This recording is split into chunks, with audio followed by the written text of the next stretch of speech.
لیکن فردوس کو ناراض بھی نہیں کر سکتی تھی، اسی لیے اس کے کہنے پر عبایا اتار کر شاپر میں رکھ دیا۔ پھر تھوڑی ہی دیر بعد وہ ایک عجیب سے فلیٹ میں لے آئی جہاں پر عجیب انداز میں میوزک چل رہا تھا۔ جیسے ہی اندر گئی تو میرے پیروں تلے سے زمین نکل گئی۔ وہاں پر تو بڑی تعداد میں نوجوان موجود تھے، ساتھ ہی لڑکیاں بھی تھیں جنہوں نے پینٹ شرٹ پہن رکھی تھی۔ عجیب بےہودہ لباس پہن کر وہ ڈانس کرتی ہوئی لڑکوں کے ساتھ بہت خوش لگ رہی تھیں۔ لیکن مجھے فردوس پر غصہ آیا جس نے مجھ سے جھوٹ کہا تھا کہ وہاں پر صرف لڑکیاں ہوں گی۔ میں یہاں سے بھاگ کر واپس جانا چاہتی تھی، لیکن فردوس نے اچانک میرا ہاتھ پکڑ لیا، گھسیٹ کر لے جاتے ہوئے کہنے لگی، چلو چلو، کوئی تمہارا انتظار کر رہا ہے۔ اتنے رش میں سے جگہ بناتی ہوئی وہ مجھے اندر لے آئی۔ وہ ایک چھوٹا سا کمرہ تھا جہاں پر 3-4 لڑکے بیٹھے ہوئے تھے۔ پھر فردوس ان کی طرف دیکھ کر مکروا لہجے میں کہنے لگی، لو، تمہارے خوبصورت مال کو لے آئی ہوں، اب اس پر ہاتھ صاف کرو اور مجھے میرے پیسے دو۔ تو تبھی سامنے سے ایک لڑکا اٹھ کر کھڑا ہوا، مجھے خبیث نظروں سے دیکھ کر فردوس سے کہنے لگا، ہمیں امید نہیں تھی کہ تم ہمارے لیے اتنا اچھا مال لے کر آؤ گی۔ ارے واہ، یہ لڑکی تو ہیرے کی طرح دمک رہی ہے، تم نے تو ہمیں خوش کر دیا۔ اس کے ساتھ ہی اس نے 2 موٹی موٹی نوٹوں کی گڈیاں فردوس کے ہاتھ میں رکھی۔ اب ایک لڑکے نے میرا ہاتھ تھامنا چاہا، لیکن اچانک ہی میں نے اسے زوردار دھکا دے دیا۔ میں سمجھ گئی تھی کہ فردوس ایک مکار اور چالاک لڑکی ہے، اس نے جان بوجھ کر مجھے اس جال میں پھنسایا ہے۔ میری روتی ہوئی نگاہیں اب کسی پناہ کی تلاش میں تھیں، لیکن اتنے رش میں سے پناہ دینے والا کوئی بھی نہ تھا۔ وہ چاروں لڑکے مجھے قابو کرنے والے تھے، لیکن نہ جانے میرے اندر اتنی طاقت کہاں سے آئی، میں کھلے دروازے سے فرار ہونے میں کامیاب ہو گئی۔ بس جدھر کو رخ ہوا ادھر کو ہی مڑ گئی اور پاگلوں کی طرح بھاگنے لگی۔ وہ چاروں کے چاروں میرے پیچھے بھاگ رہے تھے، مجھے پکڑ کر میری عزت خراب کرنا چاہتے تھے۔ میں جانتی تھی کہ آج میں برباد ہو جاؤں گی، 2 کوڑی کی بھی نہ رہوں گی۔ شاید ماں باپ کو دھوکہ دینے والی لڑکیوں کے ساتھ یہی ہونا چاہیے۔ پاگلوں کی طرح اس جنگل میں بھاگ آئی، لیکن وہ مسلسل میرا پیچھا کر رہے تھے، اونچی اونچی آواز میں چلاتے ہوئے مجھے خوفزدہ کرتے۔ وہ میرے پیچھے ہی آ رہے تھے۔ تبھی میں جھاڑیوں کے پیچھے چھپ گئی۔ وہ چھپنے کے لیے ایک محفوظ جگہ تھی۔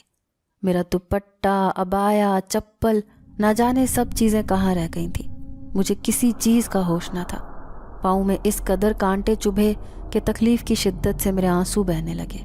لیکن تکلیف اس چیز کی نہیں تھی کہ میرے پاؤں میں زخم ہے، بلکہ مجھے زیادہ دکھ اس بات کا تھا کہ آج میری عزت خراب ہونے والی ہے۔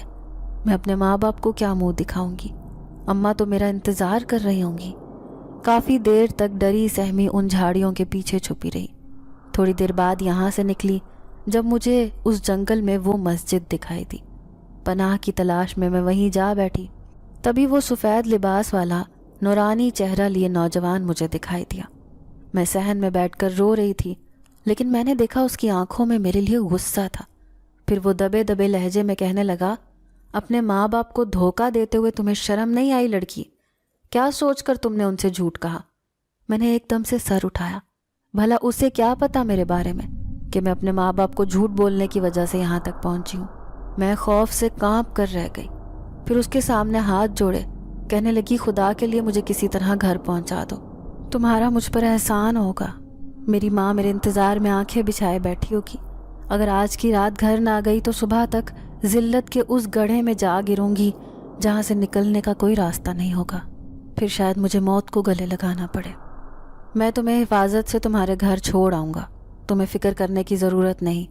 چلو آؤ میرے ساتھ، لیکن پہلے تم منہ دھو لو، سامنے پانی پڑا ہے۔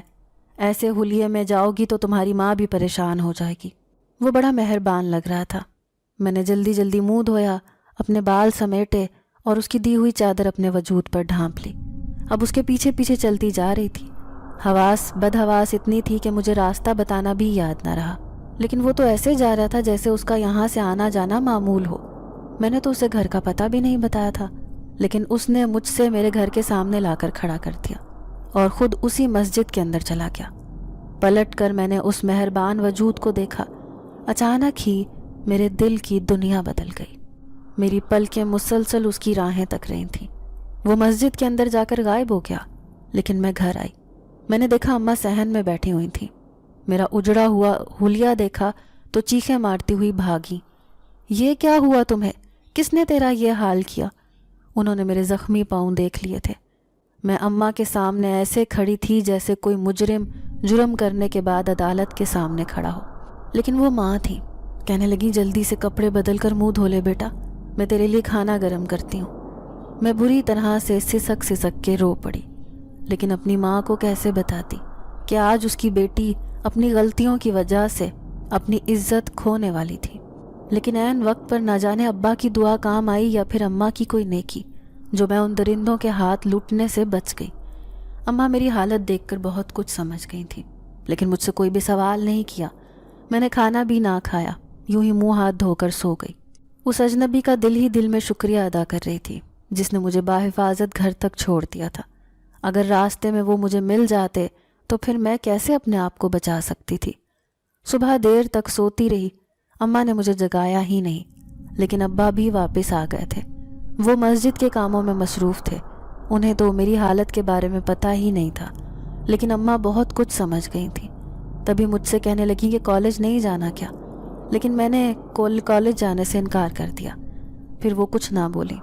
اس واقعے نے میرے ذہن پر گہرا اثر ڈالا تھا۔ میں چاہ کر بھی اس سے پیچھا نہیں چھڑا پا رہی تھی، لیکن اماں نے مجھ سے کچھ بھی نہ پوچھا۔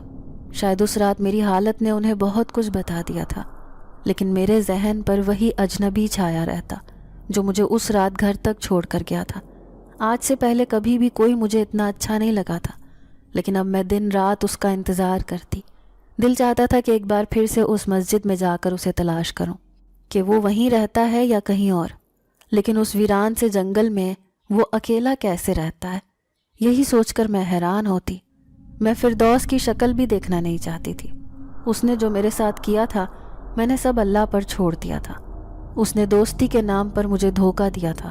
وہ مجھے درندوں کے پاس چھوڑ آئی تھی، ان سے پیسے لے کر، لیکن میں خود ایک غریب گھرانے سے تعلق رکھتی تھی، اس کا کچھ بھی نہیں بگاڑ سکتی تھی، اسی لیے صبر کر کے رہ گئی۔ محلے میں کسی کے گھر قرآن خوانی تھی، اماں نے اصرار کر کے مجھے ان کے گھر بھیجا تھا۔ جب میں شام کے وقت واپس آ رہی تھی تب میں نے مسجد سے نکلتے ہوئے ایک سفید لباس والے نوجوان کو دیکھا۔ اس کی پشت میری طرف تھی، لیکن وہی لگ رہا تھا۔ جیسے ہی میں تھوڑا آگے گئی تو حیران رہ گئی۔ اس کی شکل دیکھ کر میں نے اندازہ لگا لیا کہ یہ تو وہی ہے، تو کیا یہ یہیں کہیں رہتا ہے؟ لیکن وہ مسجد کے دروازے کے پاس کھڑا ہو کر مجھے دیکھے جا رہا تھا۔ جب تک میں گھر کے اندر نہ چلی آئی اب میرا دل زور زور سے دھڑک رہا تھا۔ دل چاہتا کہ جا کر دیکھوں تو صحیح کہ یہ وہی ہے یا نہیں۔ چھت پر جا کر مسجد کا دروازہ صاف نظر آتا تھا۔ دوسرے دن میں اماں کے ساتھ مل کر کپڑے دھو رہی تھی، اسی لیے چھت پر چلی آئی۔ کپڑے سکھانے کے بہانے میری نظریں کسی کو تلاش کر رہی تھیں۔ تبھی وہی کبوتر آ کر چھت کی دیوار پر بیٹھ گیا۔ میرا دوپٹہ نیچے گرنے کو تھا، لیکن اچانک ہی اس نے چونچ سے دوپٹہ اٹھا کر میرے سر پر ڈال دیا۔ میں اس کی اس حرکت پر حیران رہ گئی۔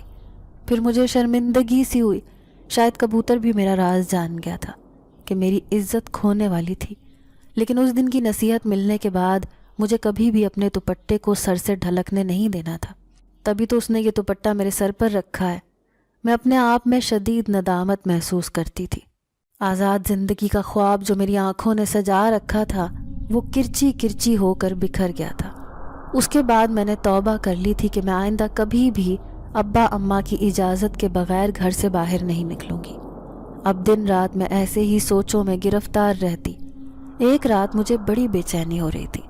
اماں ابا سو رہے تھے لیکن مجھے نیند نہیں آ رہی تھی۔ میں یوں ہی چھت پر چلی آئی، ستاروں سے بھرے آسمان کو دیکھنے لگی۔ ان گنت ستارے آسمان پر سجے ہوئے تھے، ٹھنڈی ٹھنڈی ہوائیں چل رہی تھیں، لیکن شاید رات کے 2 بج رہے تھے۔ تب میں نے مسجد کے دروازے پر کھڑے ہوئے ایک سفید لباس والے نوجوان کو دیکھا۔ جیسے ہی اس نے میری طرف رخ موڑا تو میرے ہاتھ پاؤں بری طرح کپ کپانے لگے۔ یہ تو وہی تھا جو مجھے اس جنگل سے چھوڑنے میرے گھر تک آیا تھا، لیکن میں نے تو اسے گھر کا پتہ بھی نہیں بتایا تھا۔ پھر اسے کیسے معلوم تھا کہ میرا گھر یہ ہے؟ اب میں اسے کھڑے ہو کر دیکھنے لگی۔ اس کی آنکھیں بھی مسلسل مجھے دیکھے جا رہی تھیں، لیکن اچانک ہی رخ موڑ کر وہ مسجد گیا اور پھر باہر نہ نکلا۔ اب میں اداس سی ہو گئی۔ جیسے ہی پلٹ کر نیچے جانے لگی تو اپنے پیچھے کھڑے اس نوجوان کو دیکھ کر حیران رہ گئی۔ آپ یہاں کیسے پہنچے؟ ابھی تو آپ مسجد کے باہر تھے۔ مجھے دیکھ کر وہ عجیب انداز میں مسکرایا تھا، پھر کہنے لگا میں کہیں بھی جا سکتا ہوں، یہ میری مرضی ہے۔ وہ بڑا پراسرار سا لگ رہا تھا، رات کی تاریکی میں میرے سامنے کھڑا، لیکن وہ اوپر چھت پر کیسے آیا؟ میں بڑی حیران تھی، کہیں دیوار پھاند کر تو نہیں آیا؟ یہی سوچ کر میں خاموش رہی۔ مجھے یوں خاموش دیکھ کر وہ کہنے لگا آپ کو اپنی زندگی کیسی لگتی ہے؟ میں جان گئی کہ وہ کیوں اس طرح سے کہہ رہا ہے۔ ظاہر ہے اس دن اس نے میرا لٹا پٹا حلیہ دیکھا تھا، جیسے پھٹے ہوئے کپڑوں میں مسجد میں پناہ لینے کے لیے آئی تھی۔ تبھی وہ جانتا تھا کہ اس دن کے بعد سے میں نے اس واقعے سے نصیحت پکڑ لی ہوگی۔ تبھی سر جھکا کر میں کہنے لگی کہ میں جان گئی ہوں کہ لڑکی کی عزت کتنی نازک ہوتی ہے، اس کا اٹھایا ہوا ایک الگ قدم بھی اس کی زندگی برباد کر سکتا ہے۔ آج کے بعد میں کبھی اپنی زندگی میں یہ غلطی نہیں دہراؤں گی۔ میری یہ بات سن کر وہ مسکرایا، کہنے لگا مجھے یہ بات سن کر خوشی ہوئی ہے کہ اب تم اپنے اچھے برے کا اچھی طرح سوچنے لگی ہو، اس لیے دوبارہ کبھی ایسی غلطی نہ کرنا۔ تم ایک اچھی لڑکی ہو، اچھے خاندان میں پیدا ہوئی ہو، تمہارا باپ ایک نیک انسان ہے، میں نے تمہارے باپ سے بہت کچھ سیکھا ہے۔ کیا مطلب؟ کیا آپ میرے والد صاحب کو جانتے ہیں؟ میں حیران ہو کر اس سے پوچھ رہی تھی۔ اس نے اس بات میں سر ہلایا، پھر کہنے لگا کیوں نہیں، ہر رات میں ان سے ملاقات کرتا ہوں، میرا اور ان کا ٹھکانہ یہی مسجد تو ہے۔ اس کا جواب بڑا عجیب تھا۔ تو کیا آپ کا کوئی گھر بار نہیں ہے؟ آپ کے والدین، بہن بھائی نہیں ہیں؟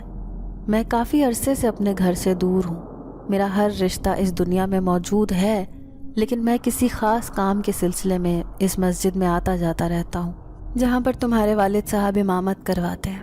وہ ایک نیک انسان ہے، جبھی تو ان کی دعائیں رنگ لائیں اور تمہاری عزت محفوظ رہی۔ آج کے بعد تم کبھی بھی ایسی کوشش نہ کرنا کہ تمہاری ماں یا باپ کو کسی قسم کی کوئی تکلیف پہنچے۔ وہ کتنے دھیمے اور اچھے انداز میں مجھے سمجھا رہا تھا، مجھے اس کا انداز بہت اچھا لگا۔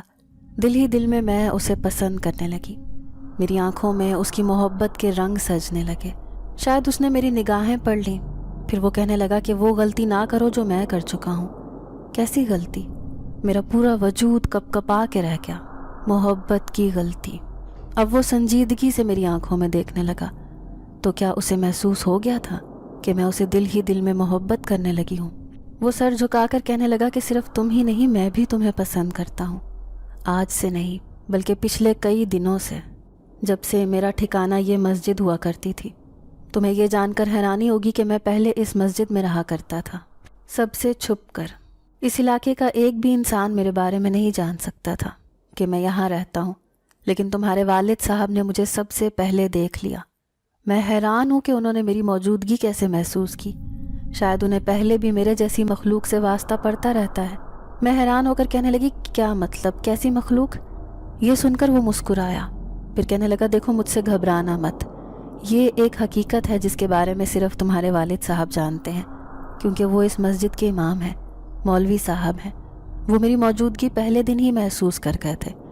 دراصل میں ایک جنات ہوں، میرا اس مسجد میں آنا جانا لگا رہتا ہے۔ اس وقت میں ایک انسانی روپ میں تمہارے سامنے کھڑا ہوں۔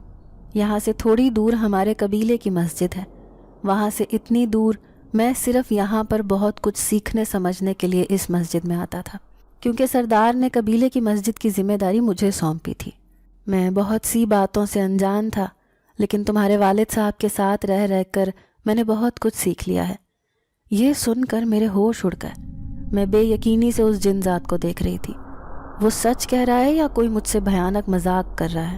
میرے چہرے پر بدحواسی کو دیکھ کر وہ کہنے لگا کہ گھبراؤ مت، میں تمہیں کچھ بھی نہیں کہوں گا، میں ایک نیک جنات ہوں، ہم جیسے نیک جنات کبھی بھی کسی انسان کو تکلیف نہیں پہنچاتے۔ میں تو اس مسجد میں چھپ کے یہ سب چیزیں سیکھنا چاہتا تھا، لیکن تمہارے والد صاحب نے مجھے پہلے دن ہی محسوس کر لیا۔ پھر میں نے ایک کبوتر کی شکل میں اس مسجد کے چبوترے پر رہنا شروع کیا، سب انسانوں سے چھپ کر۔ میں نہیں چاہتا تھا کہ جس طرح اس مولوی صاحب کو میرے بارے میں پتہ چل گیا ہے، کسی اور کو بھی اس بارے میں پتہ چلے، اسی لیے کبھی یہاں بیٹھتا تو کبھی وہاں۔ لیکن ایک دن مسجد کی منڈیر پر بیٹھا ہوا تھا جب میں نے تمہیں صحن میں کھڑے ہوئے دیکھا۔ یقین مانو اتنی خوبصورت لڑکی میں نے کبھی اپنی زندگی میں نہیں دیکھی تھی۔ میں جانتا تھا کہ انسانوں کی لڑکیاں بہت خوبصورت ہوتی ہیں، کوئی انہیں دیکھے تو بس دیکھتا ہی رہ جائے، یہی میرے ساتھ ہوا۔ میں سوچ بھی نہیں سکتا تھا کہ جنات کی دنیا سے آیا ہوا ایک جن ذات کسی خوبصورت لڑکی کے عشق میں گرفتار ہو سکتا ہے، اور وہ لڑکی کوئی اور نہیں بلکہ تم ہو۔ تم ہر وقت اس صحن میں کام کرتی پھرتی رہتی تھی۔ سفید لباس میں چلنے پھرنے والی یہ لڑکی جب بھی گلی سے گزرتی تو مجھے بہت اچھا لگتا۔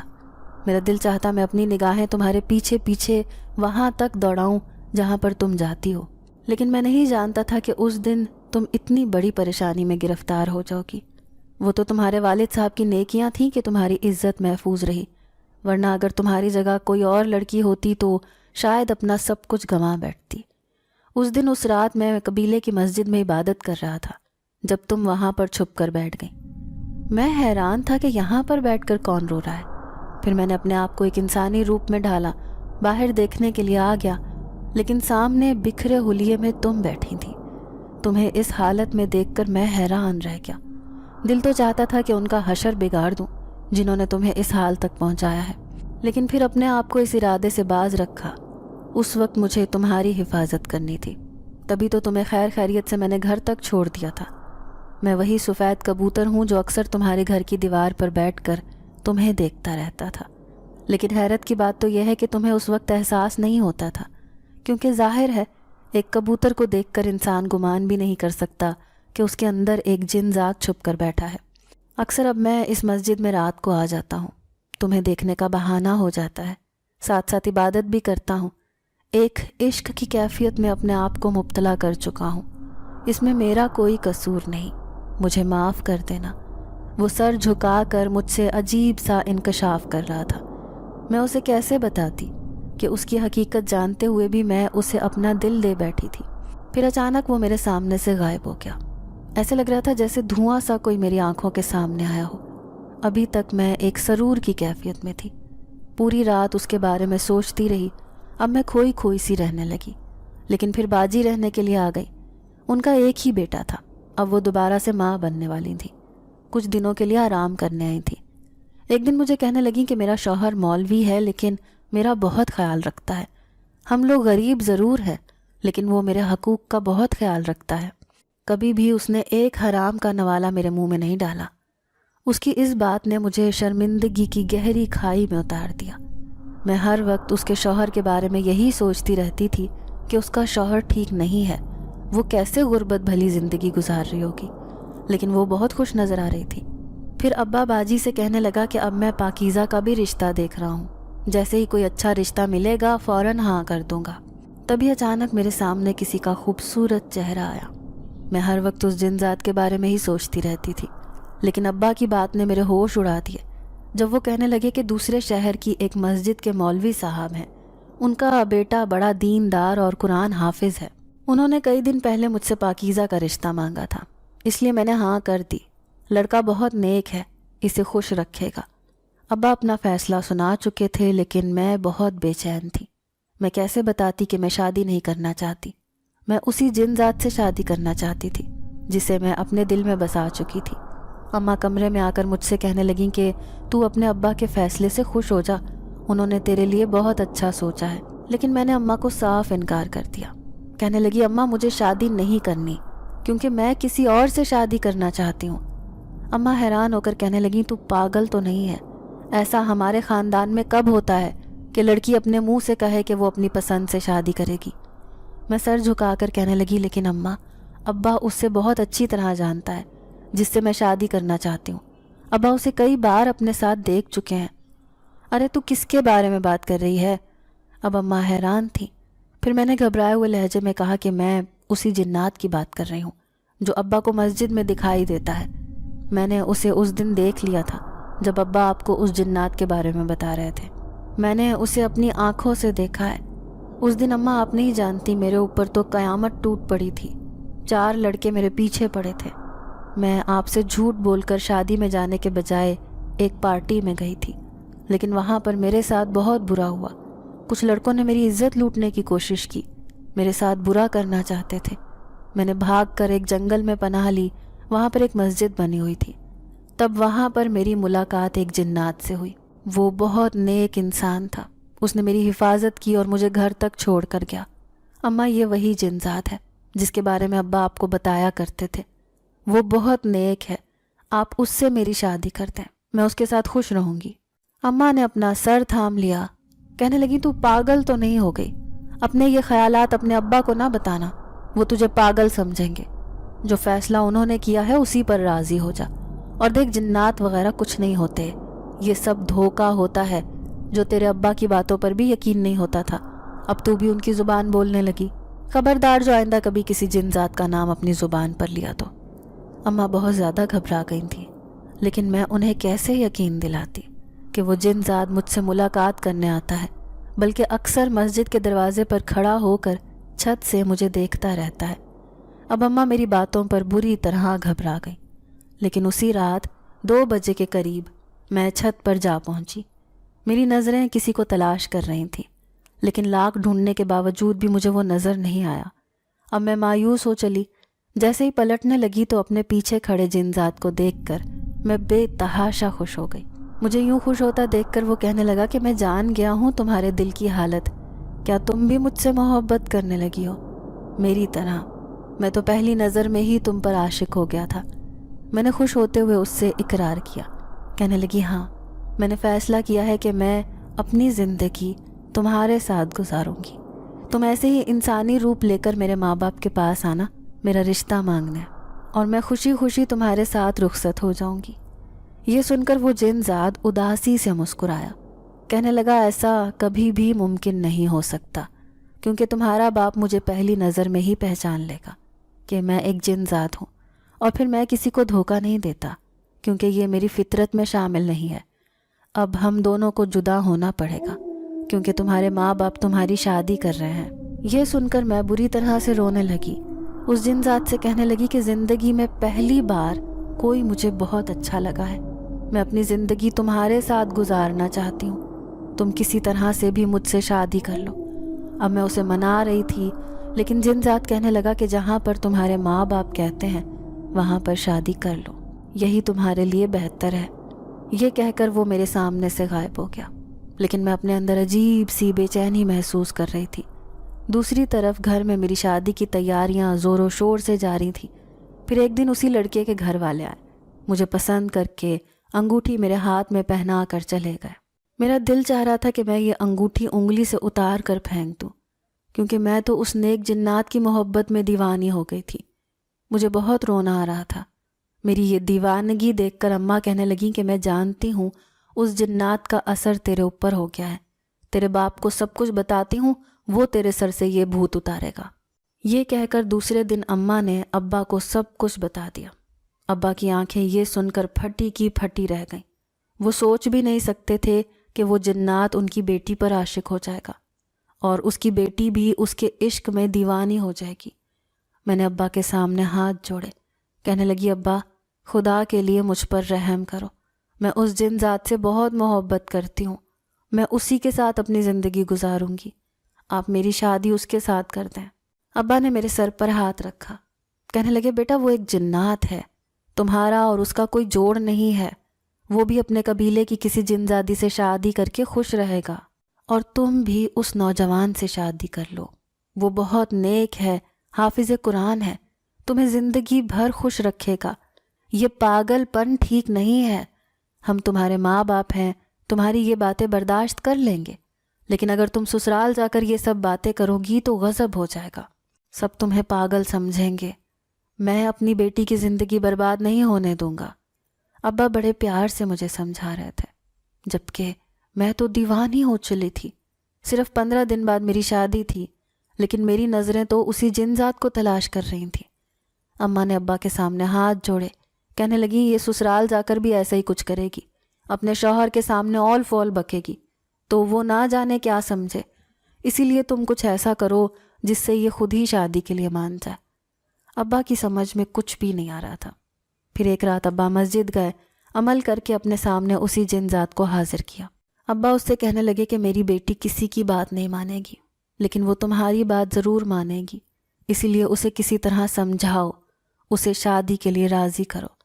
یہ سن کر وہ جن ذات کہنے لگا کہ میں بھی آپ کی بیٹی کو بہت سمجھا چکا ہوں، لیکن اب ایسے سمجھاؤں گا کہ وہ میری بات اچھی طرح سمجھ جائے گی۔ پھر دوسرے دن وہ میرے سامنے آیا، اسے دیکھ کر میری آنکھوں میں عشق کا سمندر تیرنے لگا، لیکن اس کی آنکھوں میں ناراضگی تھی۔ کہنے لگا اب ایسے منہ مت بناؤ، تمہارے ابا کے پاس میں شاگرد بن کر آتا تھا کیونکہ وہ ایک مولوی ہیں، میں اس کی بہت عزت کرتا ہوں، تم چاہتی ہو میں اس کی نظروں سے گر جاؤں، دوبارہ میں کبھی اس مسجد کا رخ نہیں کروں گا، ہمیشہ اپنے قبیلے کی مسجد میں رہا کروں گا کیونکہ تم میری بات ماننے پر تیار نہیں۔ اب میں نے سر جھکا لیا، میں سمجھ گئی کہ جن ذات بے بس ہے، در حقیقت سب لوگ صحیح کہہ رہے تھے، ایک میں ہی غلط تھی۔ میں کسی طرح سے ماننے کو تیار ہی نہ تھی کہ میری شادی جن ذات سے نہیں ہو سکتی، لیکن جب اسے ناراض دیکھا تو میں نے اسے شادی کے لیے ہاں کر دی۔ اب میں اپنا پاگل پن بھول چکی تھی۔ پھر 15 دن بعد میں رخصت ہو کر اپنے سسرال آ گئی۔ شادی کی رات میری طبیعت خراب تھی، اس لیے شوہر نے مجھے کچھ بھی نہ کہا۔ کافی دن تک میرے ذہن پر اسی کا خیال چھایا رہا۔ پھر آہستہ آہستہ مجھے پتہ چلا کہ میرا شوہر بھی ایک اچھا اور نیک انسان ہے۔ اس نے جس طرح سے میرا خیال رکھا، یہ دیکھ کر میرے دل میں اس کے لیے جگہ بن گئی۔ اب میں چاہتی ہوں کہ اس جن ذات کو بھول تو نہیں پاتی، لیکن میں نے اپنے شوہر کو اپنی زندگی میں قبول کر لیا ہے، اور اب میں اس کے ساتھ ہنسی خوشی زندگی گزارنے کی کوشش کرتی ہوں۔